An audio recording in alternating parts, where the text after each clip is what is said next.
Hello, I'm Judith Panero, Executive Director for AAMC and AAMC Foundation. It is a pleasure to welcome you to today's virtual discussion. We hope that you, our community of colleagues, allies, and supporters around the globe are healthy and safe. Our offices are in New York, and today I'm speaking to you from Brooklyn, location situated upon the unceded seized territory of the Lenape and Canarsie peoples, and benefited from the economies of slavery and labors of African-descended captives.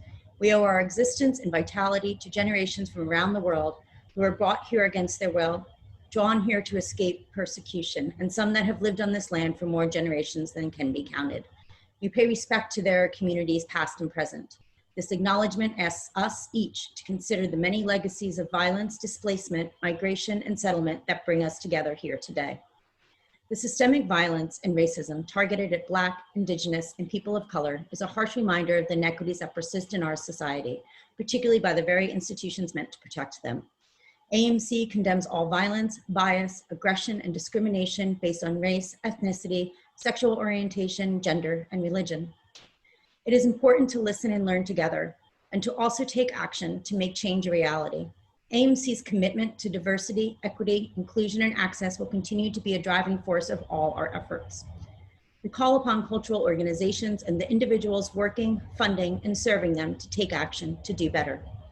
We are dedicated to an environment in which all individuals are treated with respect and dignity at our programs. Each individual has the right to be in a professional atmosphere that prohibits discriminatory practices, including harassment. Our full code of conduct policy for this webinar and all our programs, as well as the outlets to make direct or anonymous report of violation, has been posted in the chat feature. For many years, we have been presenting virtual programming and documenting live events, all of which are accessible on our website at artcurators.org or our YouTube channel. We hope they provide actionable advice, value, and connectivity. You can also stay up to date on our programming by registering for our communications. We are grateful to all our attendees for making space in their schedule to join us. I also want to acknowledge our members here today and express our gratitude to them for their dedication in being part of our community. We give thanks to our speakers for sharing their experiences and knowledge in today's candid and open forum. Thank you again for joining us. And now to begin our program.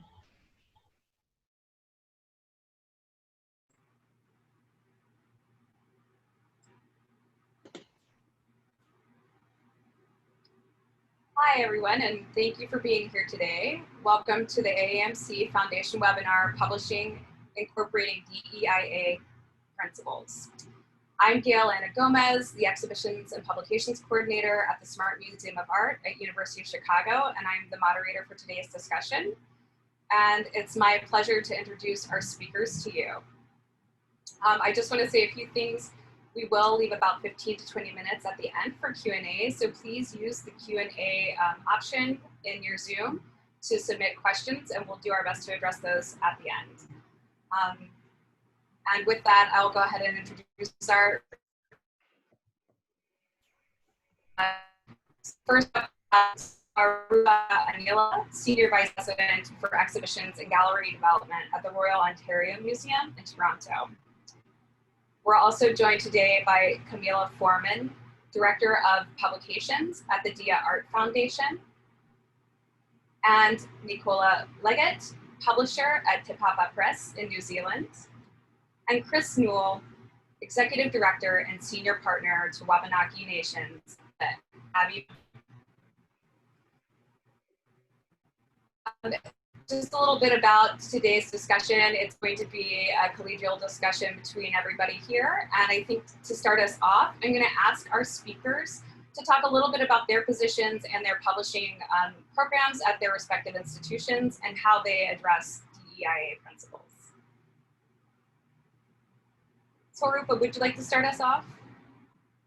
Sure, I'll be happy to. And thank you to AAMC Foundation for the invitation to come speak. I'm looking to learn as much as I am to share, so thank you for the opportunity here. I have just joined the Royal Ontario Museum very recently in April, and so we were just talking about what it looks like to join a new organization in the middle of a pandemic. So I'm still learning the entire structure that I'm working within, even as it's flexing where we are. So I'm responsible for the development of the creative content development of exhibitions and galleries at the ROM. Our relationship around publishing with catalog publications, as well as gallery texts, web content, and so on, it's a little bit more diffuse in that publications of catalogs and that armature of the museum sits in the marketing and communications area. For a while, we had independent editing in the exhibitions area who specialized in working in gallery content with specialized understanding of what content looks like for a general visitation. And so that's the new structure that I live in. I come from the Detroit Institute of Arts, where there were publications lived and took different forms and was independent as a department, reporting into the collections information systems, and then it shifted and is becoming part of the exhibitions now. So I've seen it in different, live in different spaces. The more diffuse model is the one that I become much more attuned to here at the ROM.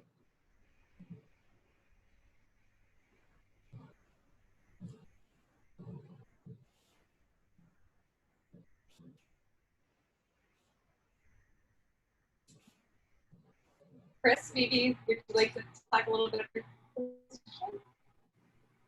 Hi, everybody. Thank you to AAMC for inviting me to this conversation.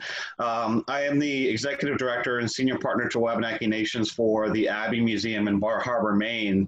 And I have a unique position. I'm the first Native Executive Director of the Abbe Museum, which is a colonial museum, a non-tribal museum within the state of Maine that focuses on Wabanaki arts, culture, and history. And over the past 5 years, the Abbe Museum has undergone a decolonization initiative, essentially, in content centering the voices of the Wabanaki nations within the content, but also within the publishing, which currently focuses mostly on online content. However, going into the future, as the new executive director of the Abbe, and also being senior partner, which was in addition, to my title, before I arrived, just before I arrived, because the power structure of the Abbe Museum had changed to one where the board of trustees are now majority Wabanaki, and therefore bringing me on was to further the decolonization initiative. And I would love to move us beyond the online publication of the materials that we have, because we work a lot with a law in the state of Maine called LD 291, which is a Wabanaki Studies mandate. And, we have a lot of material that supports that is online and available, but I would love to start to see that show up as textbooks, the real books that kids can handle and use in their classroom. And all of this is, once again, based off of this decolonization initiative and what I would call re-indigenizing our history within the state of Maine.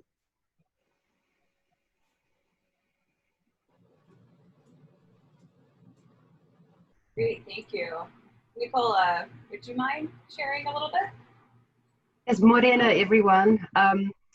Thank you very much for inviting me, and it feels a great privilege to be speaking from the Southern Hemisphere to you all. I guess Te Papa Press is an independent publishing arm of New Zealand's National Museum.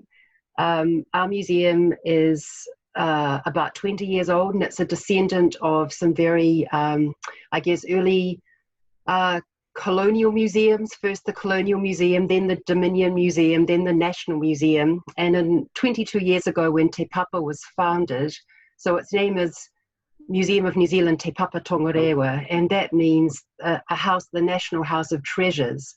And it was very much founded to tell this nation's bicultural story.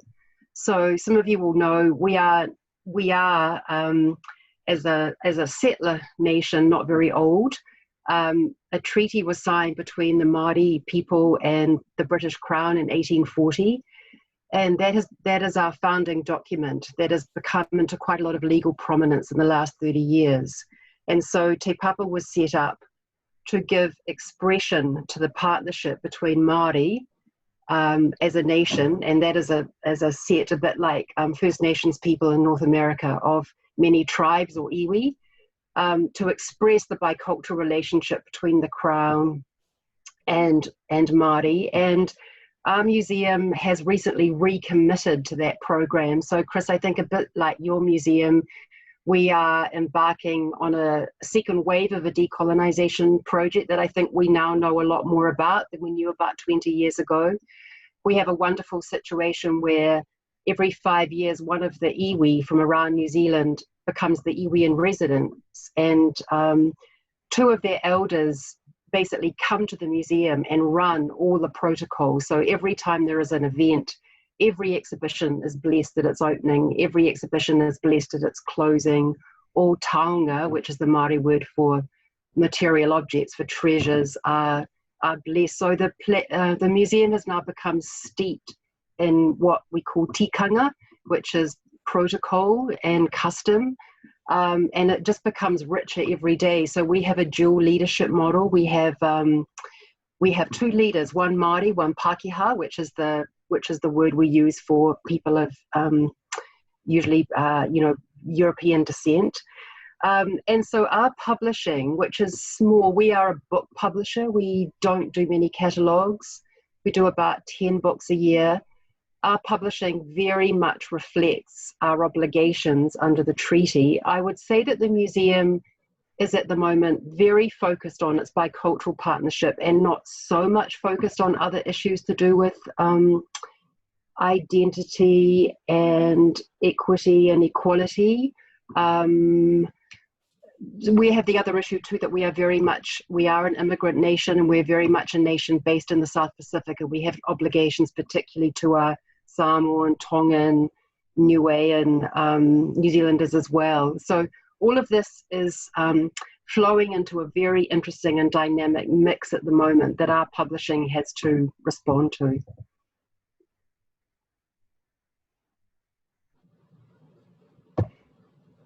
Great, thank you. And Kamilah, I think that leaves you. Well, I guess we're grateful to be here and be a part of this very exciting conversation. And just a quick apology to the audience. I'm on holiday and I'm in a place with not the most stable internet connection, and I've already been dropped once, but hopefully for the last time. So my name is Kamilah Foreman. I am the Director of Publications at DEIA Art Foundation. And DEIA is a collection of 11 locations and sites, so sort of typical exhibition gallery spaces, as well as major site-specific artworks in the landscape, predominantly in the Western United States, such as Robert Tennyson's Spiral Jetty. And a little bit more about the publishing program at DEIA. DEIA is very interesting in the sense that unlike the three other museums that I've worked for, publishing reports direct to the director, and it's really a collaboration between the publishing professionals on staff and the curatorial department. So we don't necessarily do traditional exhibition catalogs, a strict documentation of the works that were on view, as well as essays that sort of document the research that went into creating the books. We actually make books that are much more attuned to the artists that we're working with. We're a contemporary art institution, and have a lot more liberty and free play into what the publication is that comes out around the time of the exhibition, in addition to our publications that relate to our public programs and other materials that we produce for our very wide and varied audiences. And so because of some very interesting quirks about our very artist-focused and kind of geographically disparate institution, it has a lot of intersections through the conversations that we especially have been having this summer related to DEIA. And so I look forward to talking to you all about this. Great, thanks, Kamilah. So I would like to ask, I guess, just a fairly general question and open it up to all of our panelists to talk about if there are any new methodologies that you can think of, or a case study, a particular project at your institution that's helping to advance work around racial equality or respecting cultures and heritage, gender inclusion, or disabilities. I know that's pretty broad, but I'd love to hear a little bit about, you know, maybe a specific project or a methodology that you are using right now. I'm happy to start if you like. So I guess just referring back to the iwi in Residence program that I spoke about 5 years ago, an iwi called Rongo Whakata became the iwi in Residence. And what that means is that within our mana whenua, which is our Māori exhibition halls, it was their treasures that were brought forward for exhibition and their stories that were told. And so that iwi worked very closely with the museum's curatorial team for about a year, preparing this beautiful exhibition which told their story in the way they wished to tell it. And they're an interesting iwi because they were the first to have contact with James Cook when he came here. And there was a very unfortunate experience over several days where probably a dozen local Māori were killed. And so it's a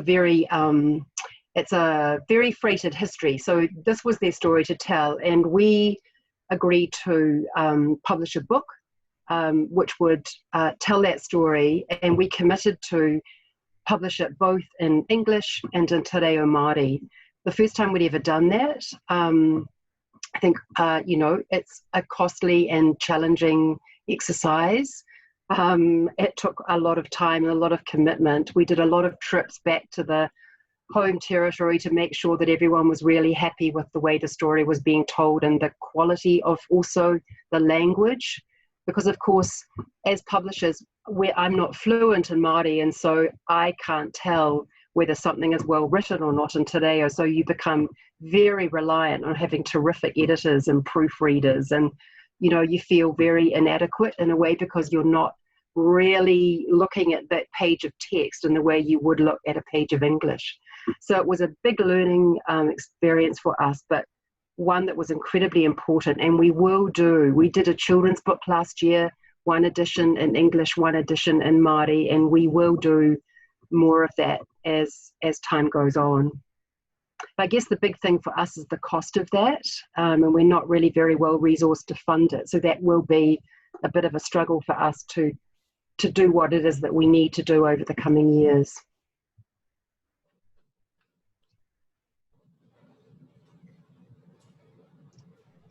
I guess I can jump in next. Not unlike what happens at Nicola's institution, the Abbe Museum is very much in line with, you know, changing the way that people look at all subjects matters, not just history and social studies. We have a speaker series going on right now, which is called Indigenous Methodologies, and we have speakers coming from different tribes all across, you know, the Wabanaki territory, but also across Indian country in the United States, and even a Quechua speaker, to allow folks, you know, to have conversations with people that incorporate their culture within their own research methods or just methodology of the way they work. And I myself, you know, incorporate my cultural upbringing into the way that the Abbe Museum is run. I consider, you know, what would be considered the staff team members, and that we are a community in and of ourselves, and are dependent upon one another, rather than a hierarchical structural. I mean, we're a small museum, so it's easy to kind of pull that off. It's a little harder to do that in a larger museum, of course. And it's really about, you know, reframing, you know, the idea of history. You know, in the United States, there's a common practice in the public school system to kind of start the time clock with the arrival of Europeans. And to jump over the 12,000 plus years of indigenous occupation on this land. And one of the first things that we do is we work with the education system to really, think about those questions. Where do you start the time clock? Are you starting with Columbus's mythologized, history that we've been teaching for the past 100 years? Or are you actually starting with the people that sustained themselves on this territory without having to overextend the resources for thousands of years and live sustainably, and also created civilized governments that were very complex and had international relationships with one another over distances of 1,000+ miles? So it's about reframing, the way history is presented, and thinking once again, we're in the United States, introducing simple concepts such as the fact that we're speaking in the English language, and the English language is a foreign language to this land, and therefore incorporating in our methodology Wabanaki language as much as possible, because if people are going to really learn about Wabanaki history, arts, and cultures, they got to have a sense of our language, our worldview, which is built completely different from the English language. And that's, something that we try to incorporate as much as possible. And, occasionally we do get pushback, even in the publishing world, on, that trying to use Wabanaki languages is too difficult for the American student to be able to learn. And my pushback to that when I run into it is that we have, requirements that our fourth graders in Wabanaki schools have to learn terms like onomatopoeia and be able to spell it, in fourth grade. And therefore, it's not too much of a stretch for the American student to learn some of our children's terminology. I can jump in next because I feel a kindred spirit here in Chris's approach in terms of bringing your own upbringing and experiences to the conversation. As a South Indian person, American, I bring a background coming from a family where we lived in a bilingual home, and that way of thinking meant constantly switching between multiple culture and language systems. And so that aligns to a lot of the approaches that sort of informed a lot of the work that I do today.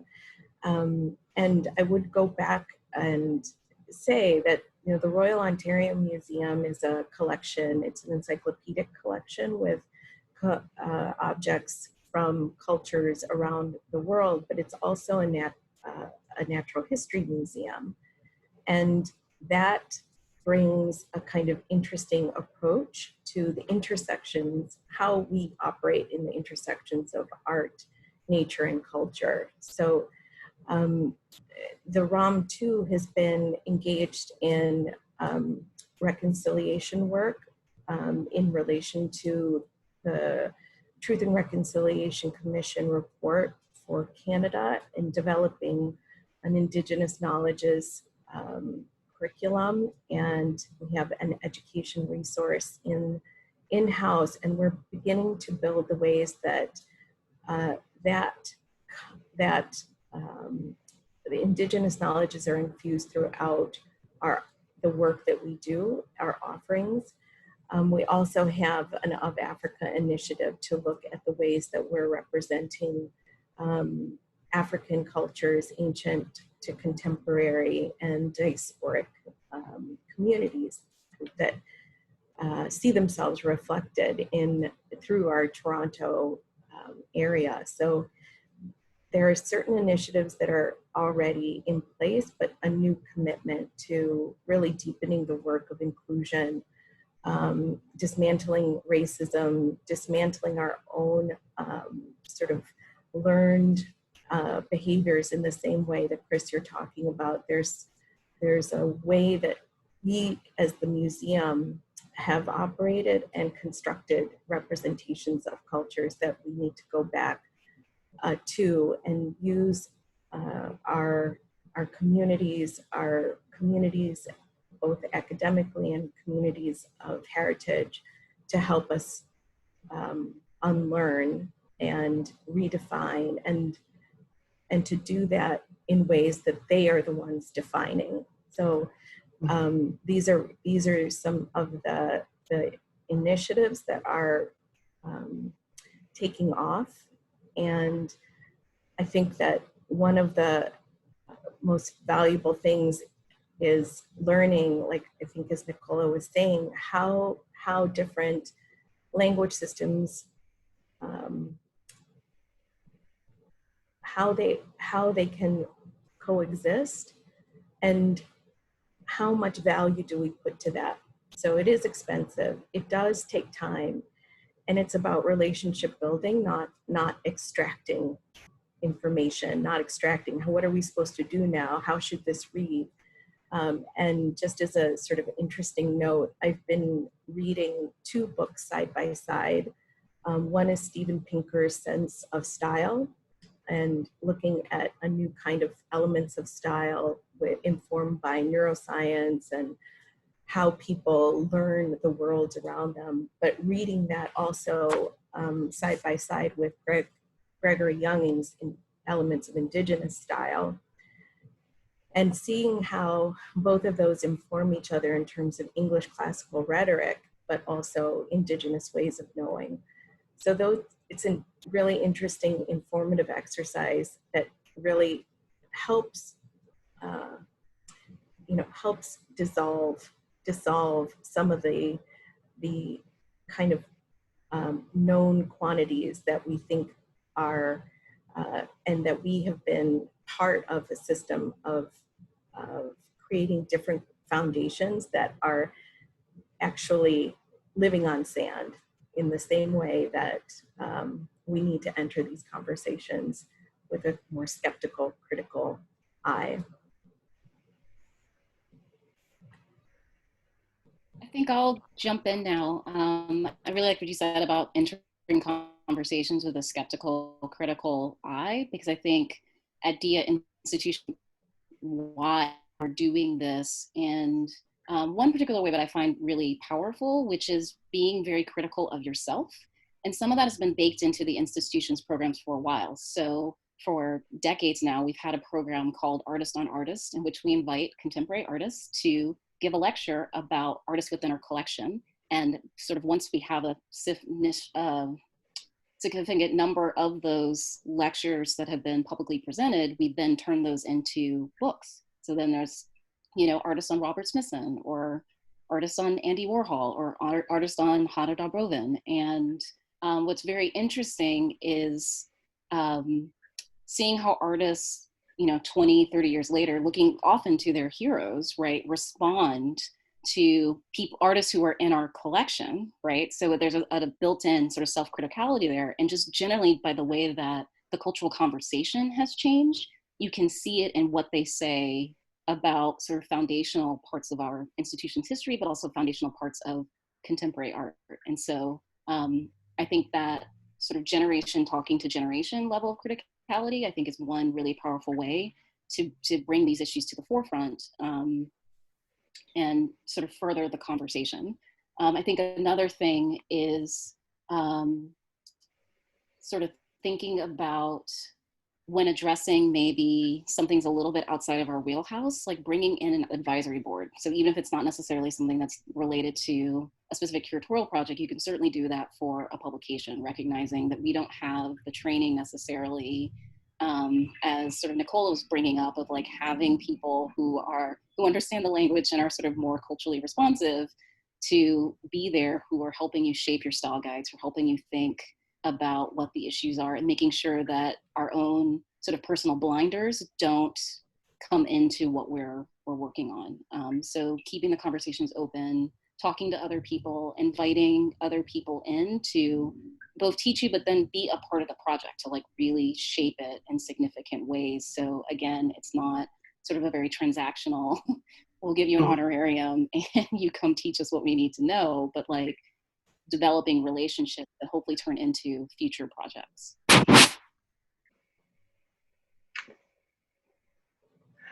I think too, one of the things that I've noticed with our publishing, or publishing in New Zealand in general, is, you know, all of us have developed a house approach to how we would gloss Indigenous terms in text. So in the old days, you'd have, like, I don't know, the Māori word for paddle is ho, H-O-E, so it'd be ho or paddle, or ho/paddle. Now the new standard is just the Māori word first, usually not even the English word, because we've all got to the point where we think, you know, Māori have waited for Pākehā to learn to speak Māori for 180 years, and they're just sick of waiting, and we're not going to help you out anymore with a glossary and text. If you don't know this word, you should know it. So we're kind of using text in a way as a kind of an engine of activism. So there are just a whole lot of words now that have kind of just been incorporated into everyday English in New Zealand that are Māori words that most people know. Some people are resistant to them, but they've just become into the, you know, common terminology. So everywhere in New Zealand, you would say kia ora instead of hello. You know, this is just standard now. So we're kind of we're now using our publishing, I think, as a way to just say, you should know this. We're not going to help you out. And, you know, I do think that there's quite a lot that you can do with an old medium like a book, you know, a traditional kind of communication tool, to be quite activist and to challenge people in their reading and their knowledge of other cultures, to just get with the program, find out more. It's up to you. We're not going to spoon feed you anymore. And so that's something that's quite exciting, because you have to take people with you. It's no good publishing a book and no one can understand anything, but you just at sometimes have to just push on a bit harder. Otherwise, I think the pace of change will be so slow. So I'm interested in how we can actually do that with our publishing. It's a small act that signifies quite a big thing. Can I add in just connecting back to Kamilah and Nicola, what you're saying in terms of how we operate and the functions of getting sort of advisory boards and consulting with people who can support the kind of gaps we have to, as Kamilah was saying, we have to identify where we have gaps in our even approach and understanding, and be welcoming of the critiques that can come that you can't anticipate. That really does mean putting aside our egos, and that has traditionally been pretty hard in museums. But that's one approach. You know, the idea of consulting with people, building our relationships, and giving over space. So, and I think about exhibitions, galleries, giving over both space for the demonstration of ideas, for their voices, including multilinguality as part of the just assumed approach. And that's, of course, one thing. And then the other is, of course, our diversity and inclusion issue, the problem of the field in general.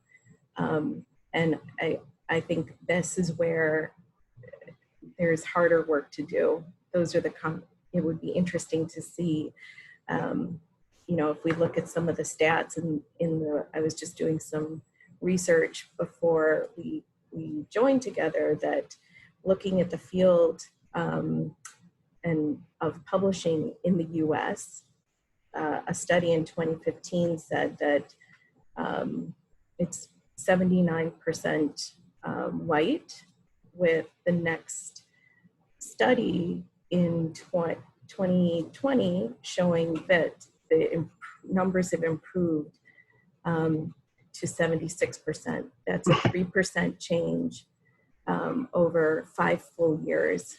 And we know that change takes time, and art museums are no different and almost exactly on par.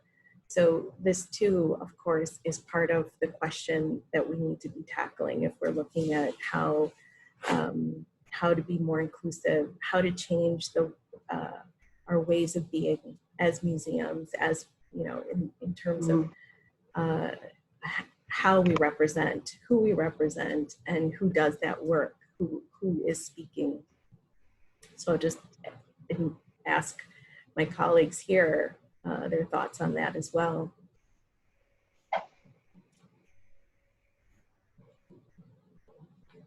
I think some of it is, I speak as someone who has profited from the system, right? I've worked at 4 institutions. I've risen up to director of publications. And I think one of the struggles for many of us might be that because we've done well, and now we have to think about the people who never got into the funnels that like shoot you up to the bigger funnel, that shoots you up to the bigger funnel.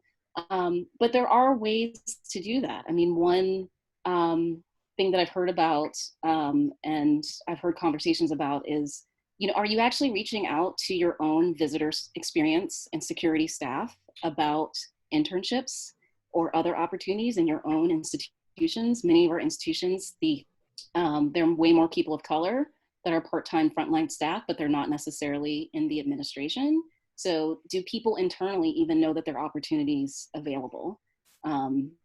And as someone who didn't rise up from the front line, it's hard to remember, yes, there are all these people there who might be interested. Are you reaching out for, you know, high schoolers do internships? So are you posting things to local communities? Are you sending them out to the historically, in the United States at least, historically Black colleges and universities? Like there are all these spaces around us that I think that for those of us who did well in the system, we don't know that these spaces necessarily exist. Because I actually think the people are there, but we've just never really made space for them or even considered inviting them in.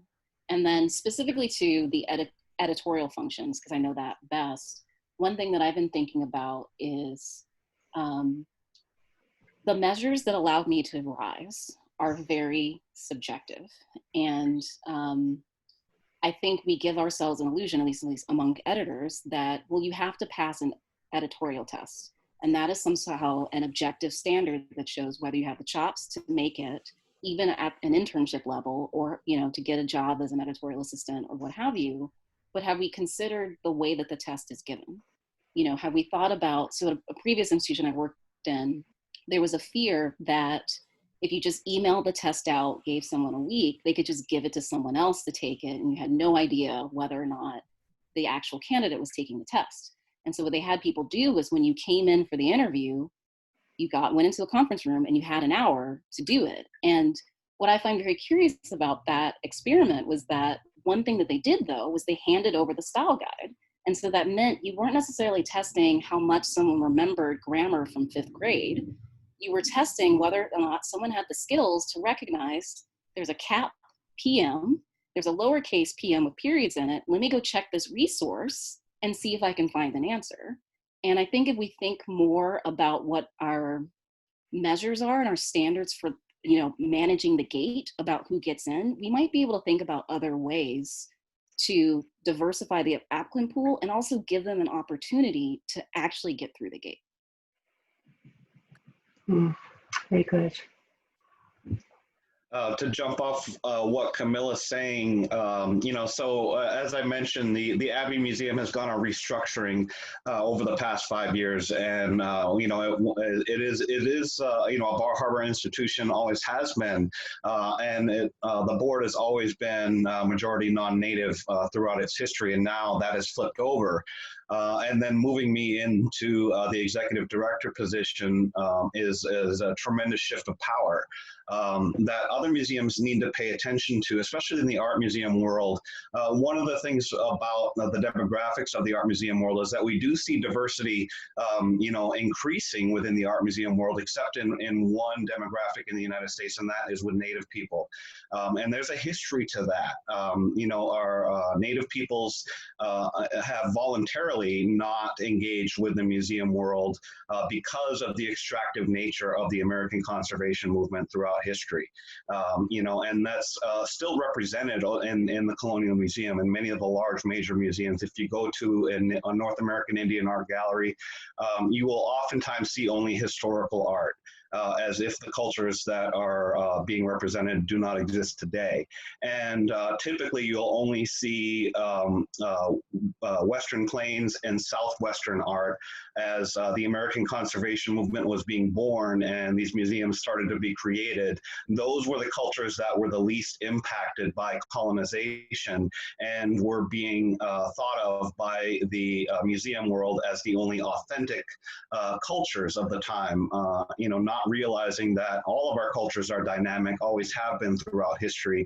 And, you know, for a museum in, say, the city of Boston to have literally a room full of Western Plains beadwork and Southwestern pottery and no wampum art and no ashland basketry, as you can see behind me. Those are some 300-year-old baskets from my wife's tribe, the Pequot tribe.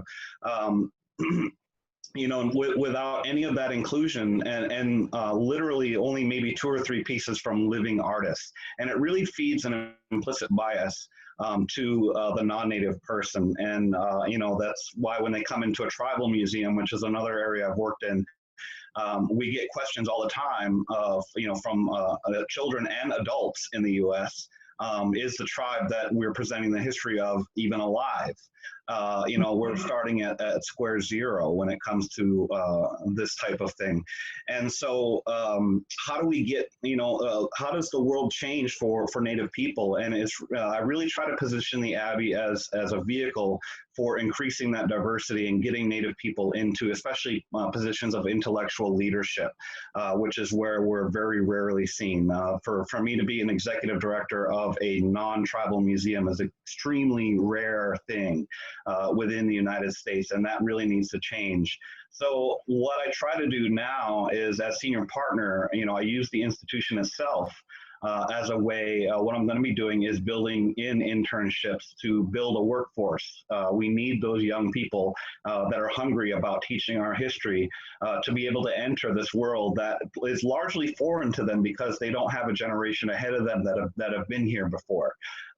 You know, so it's about opening the doors, you know, using the institution itself to, you know, open the doors, as Kamilah was saying, the funnel, to get those people through the entryway and then outward to the rest of the world where they can really start, you know, making that positive change. Because I see a lot of movement within the museum world to really update their thinking, and a lot of times they are just missing the perspective of Native people in their workforce.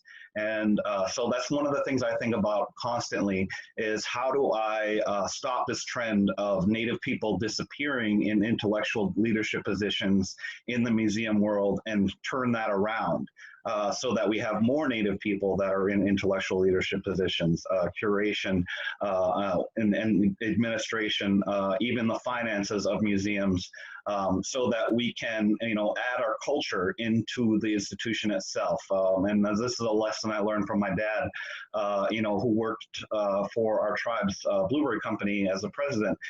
You know, how do you build a company with a culture? And it's the same thing. How do you build a colonial museum? How do you, you know, restructure a colonial museum to have an indigenous culture within the structure of how, you know, how we do things? So we're going through policies, we're doing everything we can to make sure that we're gonna make this sustainable. And it is about building relationships. The Abbe Museum can't be the window, the only ones involved in this process. Oftentimes it's about the Abbe just building the bridge between outside institutions to Native communities within the state of Maine now. And that's what we look at, and then stepping out of the way and allowing that relationship to just foster itself and be sustainable for the future. And that way we don't have to carry all of the weight of that, and the relationship happens in a first person aspect rather than through a go-between. And that's one of the things that's really the most powerful aspect of what I get to do is I have a board that's very much supportive of the tree shaking I do when I walk into a colonial museum, and I criticize the way they present Native content and things of that sort.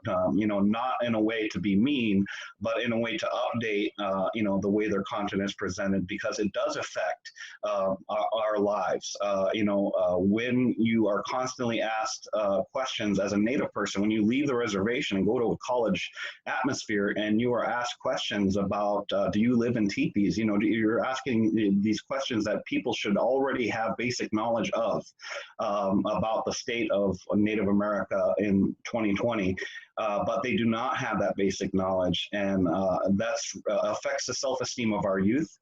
It did along my journey as a young person, leaving the reservation, going to college, and I don't want to see a world where my kids go through those same types of experience and their kids go through those same types of experience. So I'm very much forward thinking and think about the next generations. What world do we leave for them? You know, and how do we get there, and making sure we're taking actionable steps. And I'm using my position here at the Abbe Museum as a way to hopefully create an institutional model that other institutions can borrow from and utilize within their own methodologies as well, inside the policies that they have, you know, whether it's in employment or even in curation or in conservation. As Nicola was talking about earlier, there's really a cultural aspect to the way we even approach conservation within the Abbe Museum, and we treat you know, things that as if they are alive. You know, there's a living spirit to them, and we talk to them and we pray to them, and we allow community members as much access as is needed. Those are all important steps that the institutions really need to start making, and it has to be sustainable. It has to be a long-term type of project. It can't be just a one-off checking a box. Land acknowledgments are oftentimes the way that a lot of institutions are entering this space, but my advice whenever I get asked about land acknowledgments is that this better be only your first step. You know, it's not good enough just to do that. I mean, it's a better world to acknowledge when you are, you know, imagine America, that a whole country that acknowledged that we are on indigenous territory. That would be a great thing. But what do we do beyond that?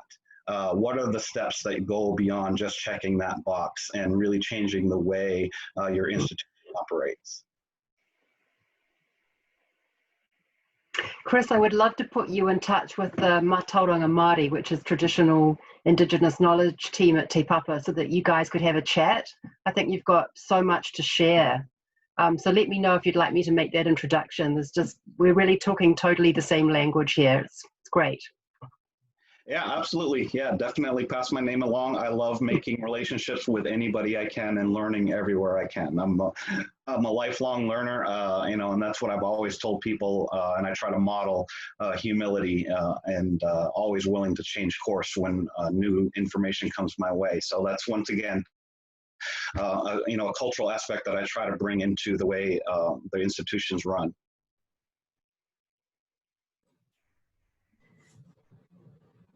I think I would want to, one of the things that is striking me, Chris, as you're describing the new imperatives for how to represent and engage in conversation about Indigenous cultures, the histories, people identities, their experiences, and how museums, how to undo a little bit of what we've seen museums do.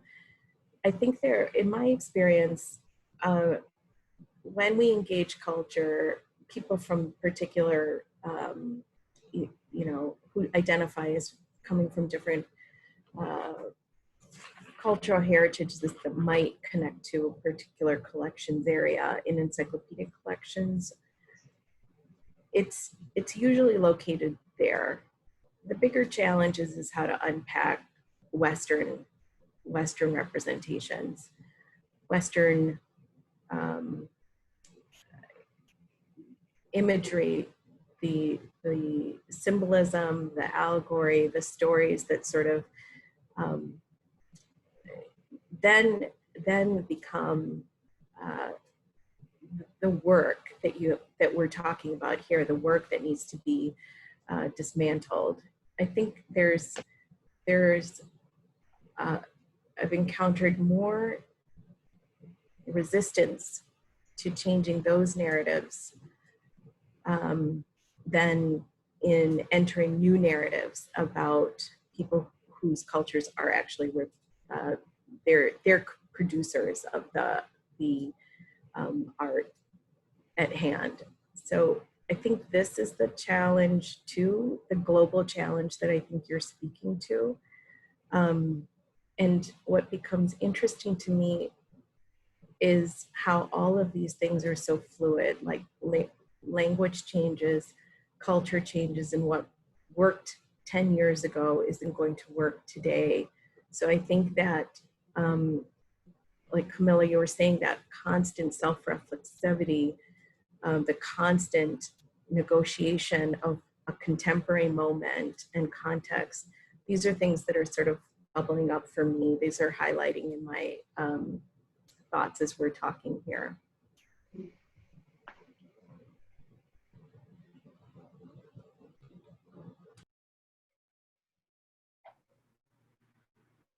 Great, thank you.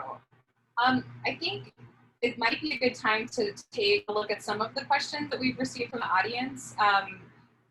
There's a few really good ones in here. So one is really pointing back to publishing programming and asking, how do you advocate for projects that include diverse approaches, diverse voices, or conversely, how do you advocate against having a roster that only privileges mainstream white voices?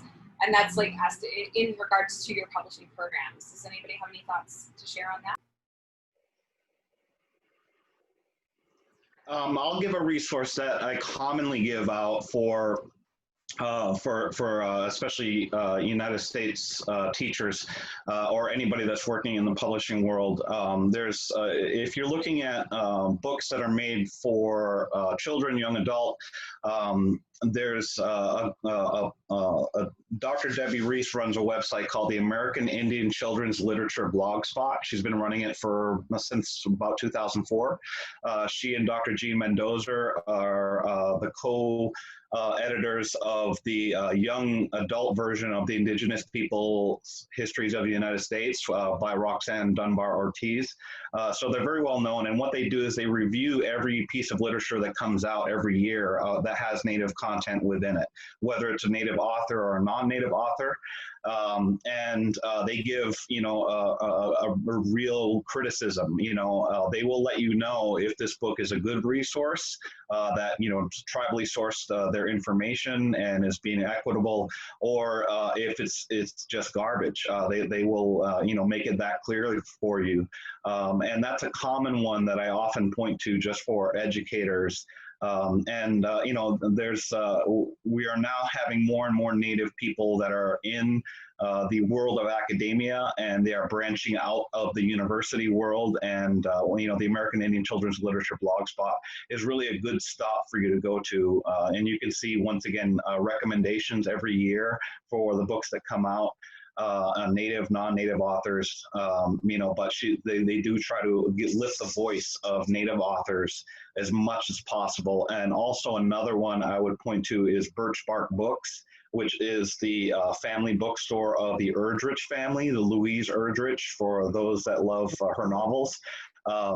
That bookstore is entirely Native authored books. And so that's a great place once again. And if you're looking to build a curriculum, they will work with you to do that.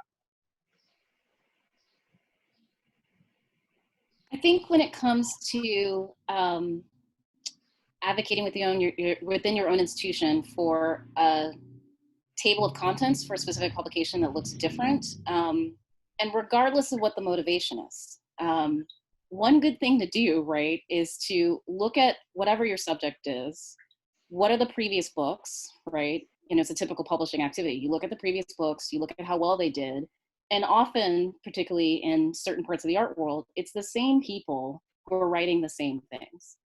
There are only so many experts on early Thai coins in the world, right? So the next book is probably going to tap at least two of them. So I think one way to advocate specifically for different people to write on a subject matter, it's just simply to point out, look, the same 4 people are writing this stuff. There's no point in releasing this book in 2020 when it's going to look exactly like the book in 2013. So just simply like an elementary publishing question is, how is this book going to be different and why would anyone want to buy it? That's one way to secure buy-in within your own institution, to advocate for different people writing. And I think I saw the question also about people who are not traditional writers. I think you can use that as well to advocate for people who aren't traditional writers. In my experience, particularly with contemporary art, you often want the artist to write or someone who's slightly artist adjacent. And so there's a little bit of room there. Certainly with certain types of exhibitions where you want it to be more accessible, so you get some other type of person to write the wall labels. Like, I think you can use those same principles of wanting to be more accessible, wanting to bring a different voice in to advocate for your project, for why this is going to be more interesting to your audience. Why, particularly with book publishing, why would anyone want to buy your book? Because it actually is different. And in theory, bringing someone with a different educational background, cultural background, geographical location, right, should inform the subject matter differently. So it's not just about diversifying literally the bodies, it's the perspective that will get you something that is worth, you know, particularly in our books, $65 to take that home with you. I would co-sign all of that. And it's not, I don't think it's theoretical. I think there are studies that show interdisciplinary, transdisciplinary approaches reach more audience. And so I think it's a great value, and it can multiply the kind of interest that you get in any kind of subject matter. And this is something that becomes actually more. I think there are 2 mechanisms that museums support in publication. And I will keep saying I work in the exhibition space, so that what's published there is slightly different in terms of visitor access and labels on walls and so on. But there are 2 kinds of scholarship that you can think through: the drill down, the highly specific. There's a value to that, but what's the right medium is a question. And then this multidisciplinarity, this way of intersecting content from, you know, slice and dice it any way you want, cultural, ethnic, professional, scholarly expertise. Arguably, in terms of where our needs are growing to be 21st century museums, the way learning happens, to structure ways of thinking, that sort of lateral kind of understanding, the way to penetrate content is going to be much more useful and more necessary. So I just wanted to throw my enthusiasm behind that idea of multidisciplinary, transdisciplinary approaches.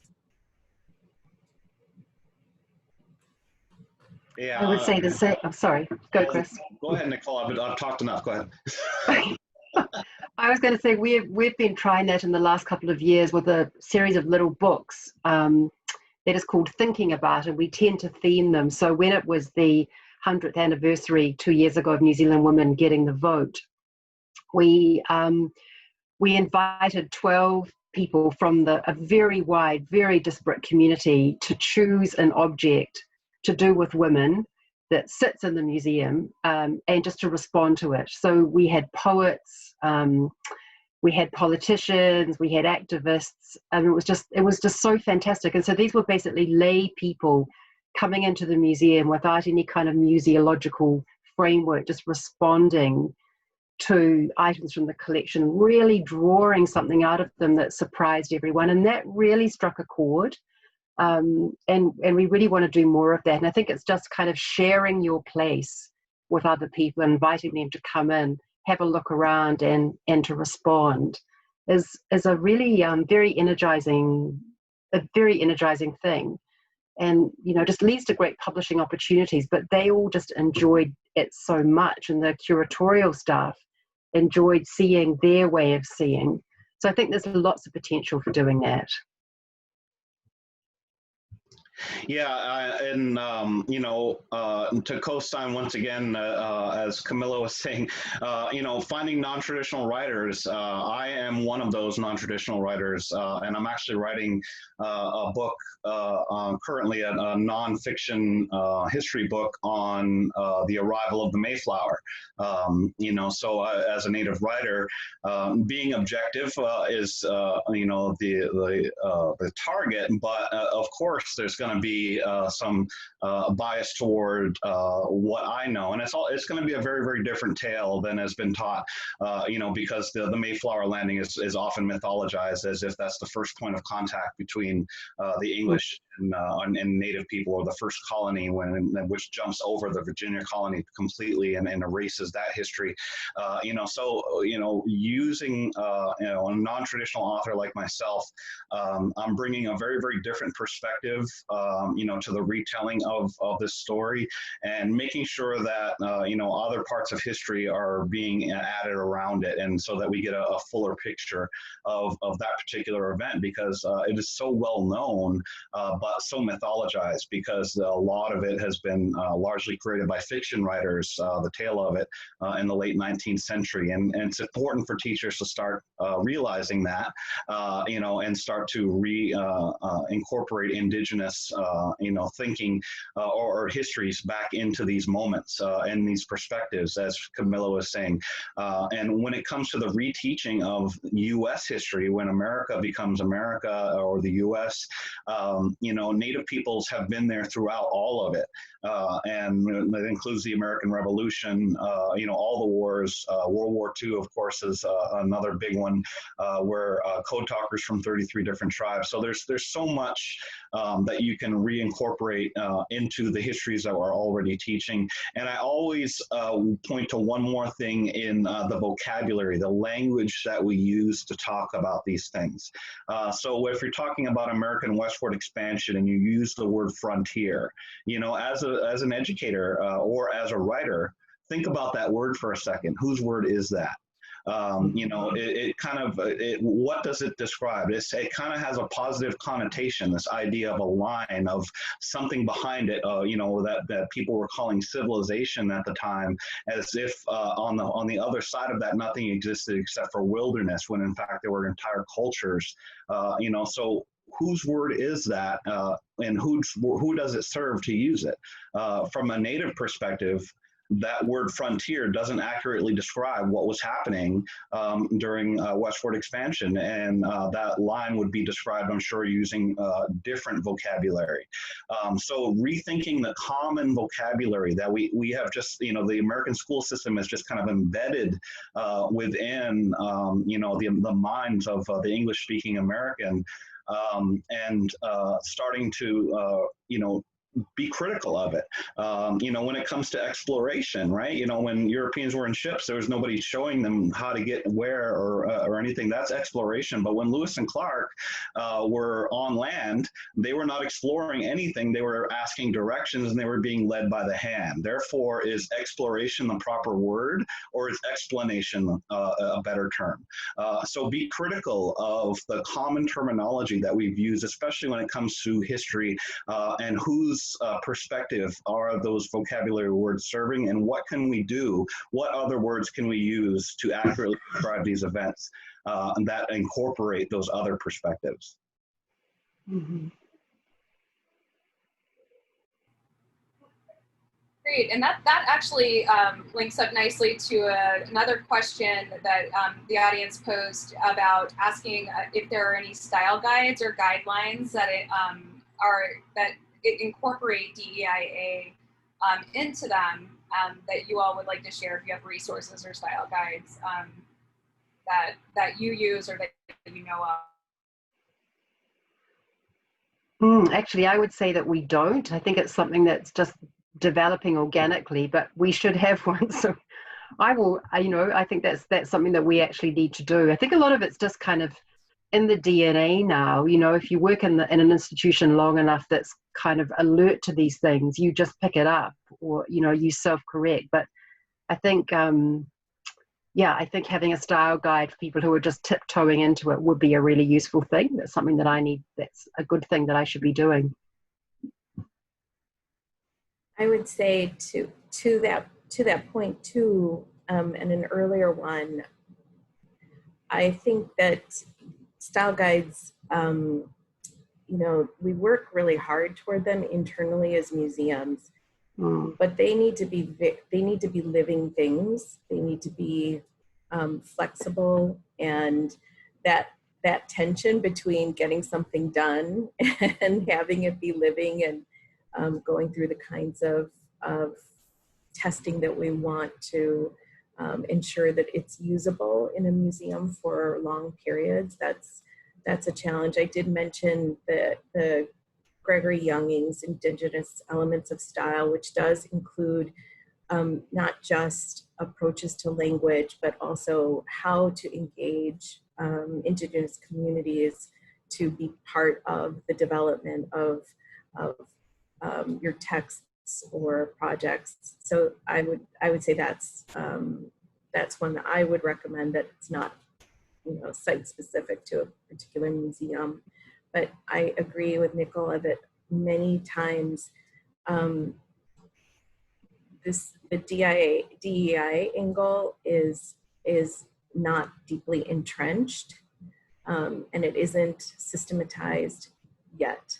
I think that is a growing, in my search for things that could be guideposts. It is growing, it is organic. So if anyone else knows of any, I'd love to hear them. I get that request from actually working with journalists a lot. And the one place I point them to is the Native American Journalists Association, who put out oftentimes style guides, even on specific topics such as the Indian Child Welfare Act. How do you report? What terminology? Even the basic questions about English language, generalized terminologies about Native peoples. Which one should I use? American Indian, Native American, Native, those types of things.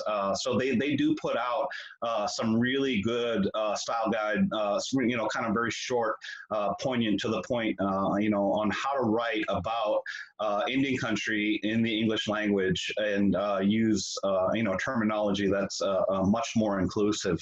So yeah, and then the link is already there. So yeah, I would go to them oftentimes as a good source that already exists. But I agree that we as institutions, you know, we're piloting a lot of this as we go right now. You know, the museum world is kind of going through an awakening, especially here in the U.S., which is an awesome thing. But the creation of a resource like a style guide, you know, from an institution, you know, such as, you know, the Abbe Museum, which has such a deep root in decolonization initiatives, or even the larger institutions that I work with through my consultation business partnership, Agama Educational Initiative. I get to work in Boston and places like that, and multiple institutions in Boston are going through this as well. And I think in the long run, it would be good to partner them all together and ask them, what have you learned and what can you teach the other Boston institutions, and start, you know, going outward from there. But yes, I do agree that we need more of these resources out there. There is a lot of people looking for them, and there's not enough places for them to find them. I do know of a great resource, and I can't remember if it's in a Dropbox or a Google Drive, but the National Museum Publishing Seminar, which uses a binational conference that was all digital this year, so it was sort of rebranded as Museum Publishing Now, a series of webinars throughout the summer. And there was a really great panel moderated by Gail on inclusive language. And one of the things that came out of it was people were discussing various institution style guides. And out of just the general conference, Museum Publishing Now / National Museum Publishing Seminar, some sort of resource library is you know, been created online that includes style guides that specifically mention inclusive language, but just style guides in general if you are working for an institution that doesn't necessarily have one and wants to get started, in addition to other publishing resources like book maps and things like that. So the way to access it would be to basically look at the National Museum Publishing seminar site, and you can actually access all of the webinars from this summer for $20. And there you would be able to get into the resource library, which has tons of museum publishing resources, but including, I believe the Hammer Museum Style Guide is in there that has a specific section on inclusive language in a variety of intersectional, identity facets. So, a lot of things also about the LGBTQI plus communities and the like are included in there as well. Yeah, and I can add to that the Hammer Museum has kind of social justice focused.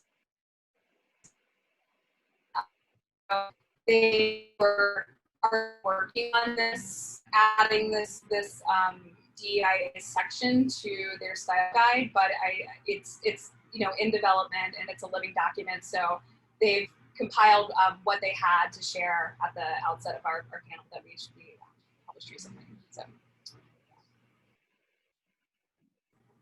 great. Let's see if there's any other questions.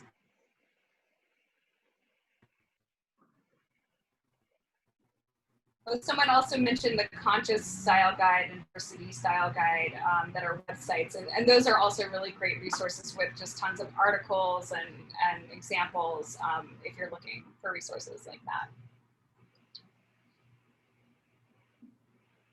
All right. Feel that we've covered everybody's questions from the audience. Does anybody else have a question they'd like to pose to our panelists?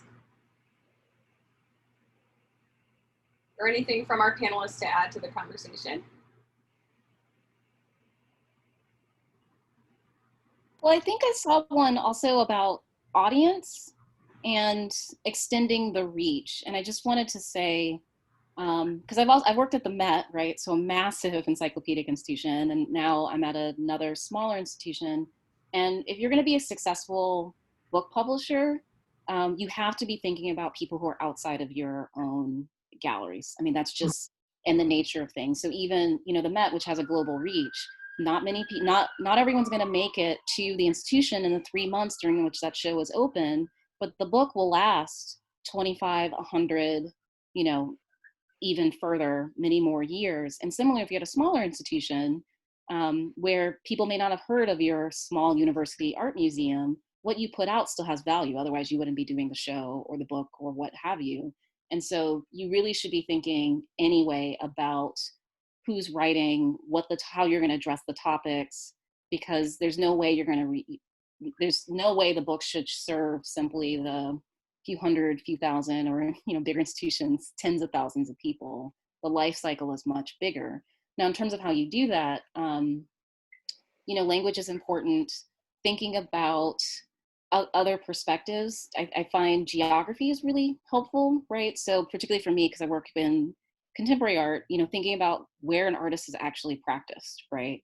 If they have a studio in Berlin, they have a studio in New York, that's like two separate audiences or communities that they're engaged in, who probably, if you start reaching out to art historians or curators who are nearby, have a perspective on that artist's work, which is radically different from even in our, peripatetic contemporary artist age, right? That is still going to be very different from the other ones. But I think a lot of it is grounded in your initial discussions of what the book should be. And then I think as you're producing it, the conversation will deepen in terms of the language that you choose, the diction, what you edit out, or what you ask people to bring in. And it keeps going on all the way to, to cover decisions and how the art is treated. But I think a lot of it starts with the global thinking, and the question I think is a really great one. Like, how do you make it a sexy book for the trade so that people who may never even heard of your institution will hear of your book because the book really matters to them, and then learn more about the institution as well. I would add too that to this great point. With any exercise, I think the question is defining your audiences for whatever the medium is, because that same component of an exhibition, say, that lives in a particular site particular geography, and Toronto is a very, very much like New York City with incredibly diverse communities, but like the people who will come for those 3 months, that's a localized set of target audiences. The catalog, as Kamilah is saying, might live on, and we have to think, we have to be futurists too in thinking about who will be reading this material into the future. But then web content too is also a very global, dynamic kind of audience, series of audiences. And I think that first exercise of identifying what the medium is and who it reaches and who you want to reach really does help design how writing happens. So that's just a critical exercise that I think is part and parcel. But then I just want to caution too that sometimes the risk is compartmentalizing the kind of content for these audiences, as opposed to opening up all the kinds of content for all the kinds of audiences. And that tension and risk is, I think, part of what needs to be played with, and just to have a consciousness around that as well. Great, thank you. Well, it looks like we're at time, so I think we can conclude there. I want to say thank you to all the panelists and the audience, as well as the AAMC for holding this webinar today. It's been a really great conversation. Look forward to everyone at the next webinar. Thank you. Thank you. Thank you. Thanks. Bye, everyone. Thank you. Kakite.